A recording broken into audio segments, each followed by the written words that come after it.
Muzamura amaboko mwese, muzamura amaboko dushima Imana. Imana yakoze ubukwe bwiza. Haleluya, haleluya, haleluya, haleluya. Imana yatugiriye neza. Imana yadukoreye ubukwe bwiza.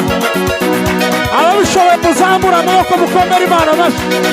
Cyubahiro ni cya Yesu, Umwana w'Intama w'Imana.